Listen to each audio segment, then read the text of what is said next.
Hello everyone my dear students. आज की class में मैं लेके आया हूँ आपके लिए एकदम बिल्कुल जबरदस्त टॉपिक जिसका नाम है, इंग्लिश में इसको बोलते हैं सर्कल और इसको हिंदी में बोलते हैं ब्रीथ, जो काफ़ी इम्पोर्टेंट है। इससे क्वेश्चन जो है आपसे कोई भी क्लास में हो 6, 7, 8, 9, 10 आपको सीखना ही तो सीखना है। चलिए इसका बेसिक जितना कंसेप्ट है उसको करते हैं हम क्लियर। आज देखिए, सबसे पहले जानते हैं कि ब्रीथ क्या होता है, यानी सर्कल होता क्या है। और सर्कल जानने के बाद हम जानेंगे इसका पेरीमीटर, इसका एरिया, ये सब क्या होता है, एरिया कैसे निकलता है, रेडियस क्या होता है, डायमीटर क्या होता है, इस सब को एक एक करके हम सब डिटेल में देखेंगे। तो सबसे पहले बात करेंगे कि ब्रीथ यानी सर्कल होता क्या है। तो देखिए, किसी भी फिक्स पॉइंट से, चलिए समझिएगा ठीक से, फिक्स पॉइंट समझते हैं। फिक्स पॉइंट देखिए, चलिए क्यों नहीं याद है, इसको हो क्या गया है, चलिए इसको ट्राई करते हैं। किसी भी फिक्स पॉइंट से सेम डिस्टेंस लेकर, सेम डिस्टेंस समझते हैं, सेम का मतलब ज्यादा कम नहीं होना चाहिए। फिक्स पॉइंट से सेम डिस्टेंस लेकर एक क्लोज फिगर ड्रॉ कर दीजिए। क्या क्लोज फिगर, उसका मतलब ड्रॉ कर दीजिए, सेम डिस्टेंस होना चाहिए सेंटर से। एक क्लोज फिगर मतलब ड्रॉ कर दीजिए, इसी को बोलते हैं ब्रीथ, यानी इसी को सर्कल बोलते हैं। अब ध्यान दीजिए इस सर्कल में क्या क्या होता है। देखिए ध्यान से, आप कहिएगा सर ये तो एकदम राउंड अप नहीं बना, तो देखिए ये राउंड अप हम तो हाथे बना रहे हैं ना, प्रैक्टिस इतना नहीं है, लेकिन खैर आप बनाइए, कल हो सकता है कि ये एकदम राउंड बन जाए। जैसा कि हम ट्राई एक बार और कर लेते हैं। मान लीजिए सेंटर हो गया और सेंटर के ये सेम डिस्टेंस होना चाहिए। वो गड़बड़ा जा रहा है, आप लोग भी ट्राई कर लेंगे, देखते हैं कि कौन स्टूडेंट जो है एकदम राउंड अप बना दे रहा है। चलिए इसका ये सेंटर हो गया, ठीक है। अब ध्यान दीजिएगा, जो सर्कल होता है ना, कभी भी सर्कमफ्रेंस, इसको सर्कमफ्रेंस बोलते हैं। ये जो राउंड अप किया है ना राउंड, इसको सर्कमफ्रेंस बोलते हैं। इसको सेंटर बोलते हैं। क्या बोलते हैं? सेंटर। इसको क्या बोलते हैं? सेंटर बोलते हैं। ओके, इसको ओ से सी से इंडिकेट करते हैं। किससे? सी से। सेंटर ऑफ सर्कल, यानी इसको बोलते हैं सेंटर ऑफ सर्कल, यानी यहाँ पे सेंटर जो होता है। अब इसको एक एक करके हम पूरा डिटेल में जानेंगे। इस सेंटर को आप ओ भी लिख सकते हैं, ठीक है। सेंटर को क्या लिख सकते हैं? ओ भी लिख सकते हैं। अब देखिए इसमें क्या क्या होता है। सबसे पहले ये सर्कल में क्या क्या होता है, ये सब हम लोग एक बाई एक जानते हैं। जानेंगे कि ब्रीथ जो होता है इसका क्षेत्रफल क्या होता है, इसका पेरीमीटर क्या होता है, इसका डायमीटर क्या होता है, रेडियस क्या होता है, इसका सर्कल का हाफ पेरीमीटर क्या होता है, इसके सेमी सर्कल का पेरीमीटर क्या होता है, सेमी सर्कल का एरिया क्या होता है, इसे पूरे डिटेल में हम लोग जानेंगे। तो सबसे पहले जानते हैं कि सर्कल क्या होता है। तो सर्कल आप जान गए कि सेम पॉइंट से, कि फिक्स पॉइंट से सेम डिस्टेंस लेकर, देखिए फिक्स पॉइंट से सेम डिस्टेंस लेकर एक क्लोज फिगर जो बनाया जाए, फिक्स बनाया जाए, ड्रॉ किया जाए, उसी को क्या बोलते हैं? सर्कल बोलते हैं, यानी ब्रीथ बोलते हैं। अब देखिए इनमें क्या क्या होता है, इसको जान लेते हैं। इसमें तो अगर फिक्स पॉइंट से, सेंटर से अगर सरकमफ्रेंस, इसको क्या बोलते हैं? सरकमफ्रेंस बोलते हैं। परिधि इसको हिंदी में बोलते हैं। क्या बोलते हैं? परिधि। हिंदी में बोलते हैं परिधि या इंग्लिश में सरकमफ्रेंस बोलते हैं। देखिए सेंटर से सरकमफ्रेंस का जो डिस्टेंस होता है उसको रेडियस बोलते हैं। क्या बोलते हैं? रेडियस, यानी आर बोलते हैं। आर किसको बोलते हैं? फिर से एक बार समझ, पूरे डिटेल में समझाएंगे। ऐसा नहीं है कि आपको एक भी पॉइंट, हमको नहीं लगता है ना कि आपको एक भी पॉइंट ऐसा है कि जो समझ में नहीं, गारंटी देता हूँ कि सब के सब समझ में आएगा। देखिए यहाँ पे ये सेंटर है, सेंटर से इसका कहीं भी, यहाँ लीजिए, यहाँ लीजिए, कहीं भी लीजिए, इसका डिस्टेंस जो है वो इक्वल होना चाहिए। कहीं भी लीजिए, कहीं भी इसका सेंटर से जो है इसका डिस्टेंस होता है जो सरकमफ्रेंस पर, यानी सेंटर से यानी केंद्र से, इसको हिंदी में केंद्र बोलते हैं। इस केंद्र, हिंदी में क्या बोलते हैं? केंद्र बोलते हैं। केंद्र, केंद्र इसको बोलते हैं परिधि। क्या बोलते हैं? परिधि। इसको हिंदी में बोलते हैं परिधि। जो सीबीएसई में उसको समझ लेंगे, इसको सरकमफ्रेंस बोलते हैं। ये चारों साइड में है जो, इसको केंद्र यानी सेंटर बोलते हैं। अब देखिए सेंटर से जो परिधि है ना, केंद्र से परिधि, उसको रेडियस बोलते हैं, यानी त्रिज्या बोलते हैं। क्या बोलते हैं? त्रिज्या। अब देखिए ये त्रिज्या है, ये भी त्रिज्या है, ये भी त्रिज्या, ये भी त्रिज्या है। अब देखिए डायमीटर क्या होता है? डायमीटर को, त्रिज्या जो है वही है, दोनों रेडियाई, इसको इंग्लिश बोलते हैं। अब ध्यान दीजिएगा इसमें डायमीटर होता है जिसको व्यास बोलते हैं। क्या बोलते हैं? व्यास। अब व्यास को डी लिखते हैं। अब देखिए ये व्यास है, आधा बहुत से लिखे हुए हैं, ठीक है, व्यास है। व्यास बराबर यानी डी को व्यास ही बोलते हैं, दोनों एक ही बात है। अब डी बराबर होता क्या है, ध्यान दीजिएगा, डी का अगर आप रेडियस को डबल कर देंगे, ध्यान दीजिएगा, अगर इतना रेडियस है इसको और इतना ले लेते हैं, अगर दोनों को मिला देते हैं, मान लीजिए यहाँ से यहाँ तक, यहाँ से यहाँ तक, तो यहाँ से यहाँ तक के जो डिस्टेंस होता है ना उसको डायमीटर बोलते हैं, यानी 2r। बताइए एक आर है, एक आर मिल के 2r हो जाएगा, तो डी का फार्मूला क्या हो जाएगा, याद रखिएगा, व्यास बराबर होता है, व्यास आपको क्या इसको बोलते हैं, आप वो मत समझ रहे, व्यास एक प्रकार के और होते हैं, जानते क्या, जो गाना गाता है ना सब उसको भी व्यास से बोलते थे। कि कितना पसीना हो रहा है आप लोगों को पढ़ाने में, कितना मेहनत है, समझिए। देखिए व्यास यानी डी होता है, इसको इंग्लिश में डायमीटर बोलते हैं, इसे फॉर्मूला होता है 2r। अगर कोई आपसे पूछे कि व्यास इक्वल टू क्या होता है, सर्कल के बात करें तो व्यास, अगर मतलब दूसरा चीज मत समझिएगा, यहाँ पे कोई दूसरा व्यास हो जो गाना गाता है उसको भी बोलते हैं, तो यहाँ डी का मतलब होता है डायमीटर, डायमीटर मतलब व्यास जो होता है, ये व्यास का फॉर्मूला होता है 2r। और ध्यान दीजिएगा कि 2r है, अगर कोई आपसे पूछ दे कि व्यास का फॉर्मूला जो है वो 2r होता है, लेकिन रेडियस का फॉर्मूला क्या हो जाएगा, तो रेडियस का फॉर्मूला होता है d/2 हो जाएगा। आप ही बताइए कि ये जो 2 है वो मल्टीप्लाई में है, इक्वल टू के इस साइड आएगा, राइट से लेफ्ट में आएगा, तो ये r इक्वल टू d/2 हो जाएगा कि नहीं। तो आपको कब यूज पड़ेगा, कब इसको यूज करना है, चलिए इसको पूरा डिटेल में समझते हैं। देखिए इसको कब यूज करना है, मान लीजिए आपको एक सर्कल दे दिया गया, समझिएगा ठीक से, एक सर्कल हम दे दें, इस सर्कल का आपको हम क्या दे दें, इसको रेडियस दे दें r, कहे कि बताइए कि व्यास क्या होगा, तो r इक्वल टू 7 सेंटीमीटर है, तो हम आपसे पूछेंगे कि इस सर्कल का रेडियस 7 सेंटीमीटर है, तो व्यास बताइए क्या होगा, तो डायरेक्ट आप फॉर्मूला लिखेंगे d equal to 2r। I hope आपको समझ में आ रहा है, जिस स्टूडेंट को नहीं आएगा ना, देखिए हम ज़्यादा स्पीड में अगर पढ़ा रहे हैं तो कमेंट में ये भी लिखिएगा सर आप हाई स्पीड में पढ़ा रहे हैं, तो हम हाई स्पीड नहीं लो स्पीड में पढ़ाएंगे। अब देखिए डी का फॉर्मूला आता है 2r। अब आप बताइए आर का वैल्यू यहाँ पे क्या है 7, यानी रेडियस क्या दिया हुआ है 7, डी का फॉर्मूला क्या होता है 2r, तो हम कुछ नहीं करेंगे, डी इक्वल टू लिखेंगे 2, आर का वैल्यू कितना है 7, तो मल्टीप्लाई कर देंगे, तो डी इक्वल टू होगा 14, ये 14 cm, यानी ये डायमीटर टोटल कितना हो जाएगा, यहाँ से यहाँ का डिस्टेंस जो वो 14 सेंटीमीटर हो जाएगा, इतना 14 सेंटीमीटर हो जाएगा। आई होप आपको समझ में आ गया। अब चलिए बताते हैं, ये फार्मूला नंबर 1 है, इसको फार्मूला भी मानिए, और ये फार्मूला नंबर 2 है। अब देखिए इसका कब यूज होता है इसको भी बता देते हैं, मान लीजिए इसको क्लीन करके समझाते हैं। देखिए क्लीन कर देते हैं उसके बाद समझाते हैं। यह एक सर्कल है, ठीक है, आपको यहाँ पे डायमीटर दिया हुआ है, ये सेंटर है,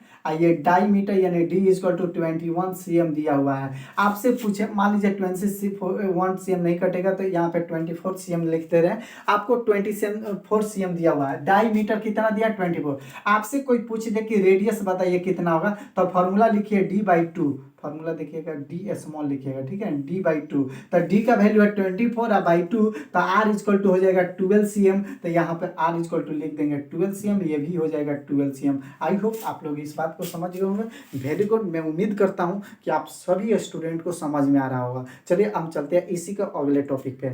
अब देखिए ध्यान से, टॉपिक मेरा जो होगा अभी हम आपको बता दिए रेडियस क्या होता है और डायमीटर क्या होता है। अब इसका अगले टॉपिक का चलते हैं कि इसका एरिया क्या होता है और इसका पेरीमीटर क्या होता है। तो चलिए आप बने रहे इस क्लास में, और जो भी तो समझ में नहीं आप कमेंट के द्वारा बताएं, इसको क्लीन करते हैं और आगे बढ़ते हैं।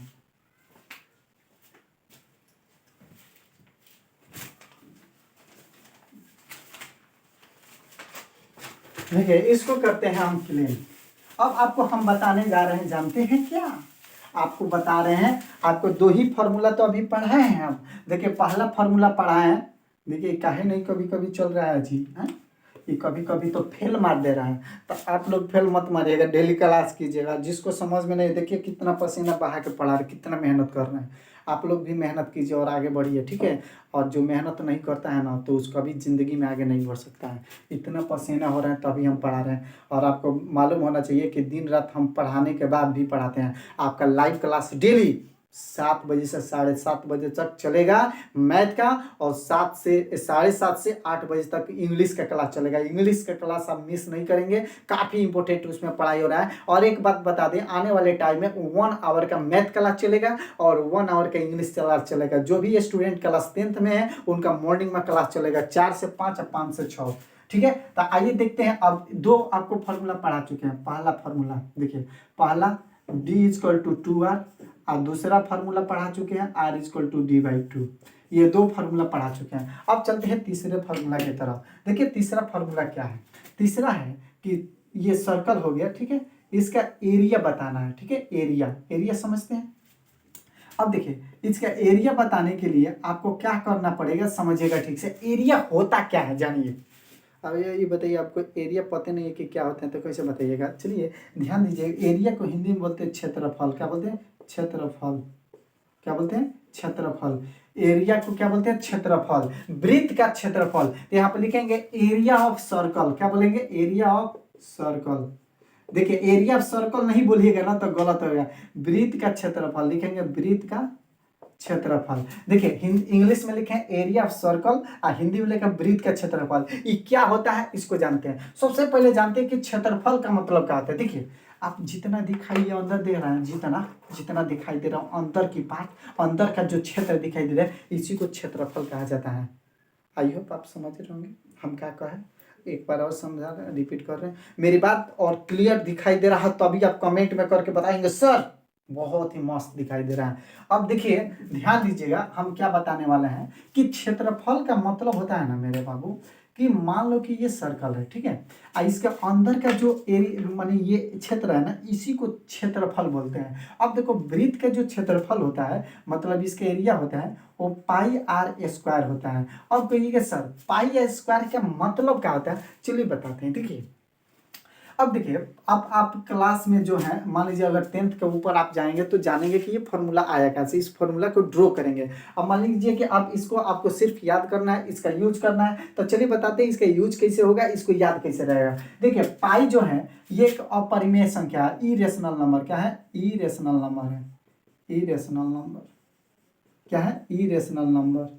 इरेशनल नंबर का मतलब समझते हैं आप लोग? अपरिमेय संख्या है ये पाई जो है। आर जो है आप जानते हैं, आर जो है त्रिज्या है। क्या है? त्रिज्या, रेडियस इसको बोलते हैं। हिंदी में त्रिज्या बोलते हैं। हिंदी में क्या बोलते हैं? त्रिज्या बोलते हैं। और ये स्क्वायर है। स्क्वायर का मतलब आप लोग जानते हैं, अभी पढ़ा है ना स्क्वायर इसके पहले क्लास में। जैसे देखिए 2 का स्क्वायर 2 इंटू 2, 3 का स्क्वायर 3 इंटू 3, यही स्क्वायर का मतलब होता है, यानी आर इंटू आर हुआ। अब चलिए ये तो वृत्त का क्षेत्रफल हो गया पाई आर। तो थर्ड मेरा फॉर्मूला क्या हो गया? Area of circle is equal to pi r square. अब देखिए इस पर क्वेश्चन कैसे बनता है, आपको क्या देगा और एरिया पूछेगा। दो चीज आपसे देगा और एरिया पूछेगा, जानते हैं क्या? क्या देखिए, क्या आपसे दो ही चीज देगा और एरिया पूछेगा। सबसे पहला रेडियस दे देगा r इक्वल टू 7 cm, और कहेगा एरिया बताइए। तो देखिए एरिया निकालना कितना, लिखेंगे एरिया ऑफ सर्कल। पहले गिवन डेट लिख देंगे, गिवन डेट में क्या दिया है, देखिए गिवन डेट में क्या दिया है वो लिख देंगे। गिवन डेट है कि r इक्वल टू 7 cm, यही है ना गिवन डेट। अब देखिए क्या करेंगे, area of circle, area of circle क्या लिखेंगे? Area of circle. अब ध्यान दीजिएगा एरिया ऑफ सर्कल होता है पाई आर स्क्वायर। आप याद लिखिएगा, कभी भी आपको याद कर ये काम करेगा। पाई इजकल टू होता है, पाई इजकल टू 3.14 और पाई इजकल टू होता है 22/7। इसका दो वैल्यू होता है जो आप याद रखिएगा। आप ना क्लास माने पाई के जगह पर इसका मतलब जानते हैं क्या होगा? इसको तो पाई बोलते हैं। ये जहाँ पाई लिखा होगा ना वहाँ पे दो ही चीज लिखा जाता है। क्या क्या? तो एक 3.14 और एक पाई इक्वल टू 22/7, यही दो चीज लिखा जाएगा और कुछ नहीं लिखा जाएगा। माने पाई को हटा दीजिए, इसमें से कोई रख दीजिए। अब हई जब तक नहीं कहेगा ना तब तक आप नहीं रख सकते हैं, इसी को रखेंगे। तो आप देखिए रखते हैं। अब बताइए पाई के जगह पर 22/7 रख देंगे। आप बताइए आर के जगह पर 7 रख देंगे।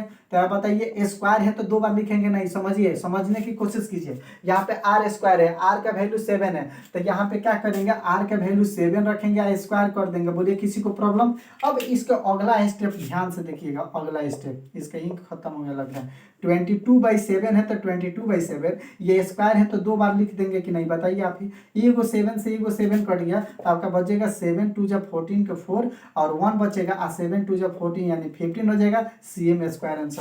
आई होप आपको समझ में आ गया। प्लीज समझ में आ गया कि नहीं? समझ में आ गया हो, हमको उम्मीद है कि आपको समझ में आ गया होगा।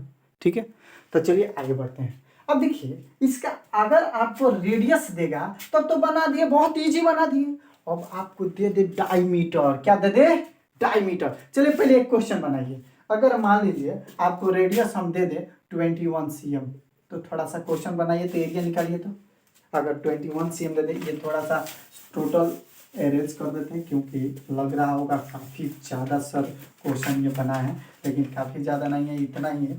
आपको कुछ नहीं करना है, आर के जगह पर 7 है तो यहाँ पे आर के जगह पर 21 हो जाएगा, ये पाई का वैल्यू वहीं रहेगा, ये 7 के जगह पर 21 आ जाएगा, इसको 21 इंटू 21 लिखेंगे, कटा देंगे आंसर। चलिए हम देखें, बता देते हैं। जैसे एरिया ऑफ सर्कल लिखेंगे, एरिया ऑफ सर्कल, सी मतलब सर्कल समझ लीजिएगा, पाई आर स्क्वायर। अब देखिए पाई का वैल्यू है 22/7, आर स्क्वायर मतलब 21 का स्क्वायर, देखिए आर का मतलब 21 हो जाएगा 22/7 इंटू 21 का स्क्वायर करेंगे तो क्या होगा 21 इंटू 21 हो जाएगा कि नहीं, आप ही बताइए। अब बताइए 7 3 जा क्या हो जाएगा, 7 3 जा 29, मल्टीप्लाई कर देंगे तो 22 इंटू 21 आई इंटू 3, अब मल्टीप्लाई करेंगे तो आंसर हो जाएगा। तो देखिए मल्टीप्लाई कर देते हैं हम, तो मल्टीप्लाई करेंगे 6 6 और 2 1, तो 6 6 6 2 12 1, ये 13 हो जाएगा, 6 8 3 1 यानी 1386 cm स्क्वायर आंसर हो गया।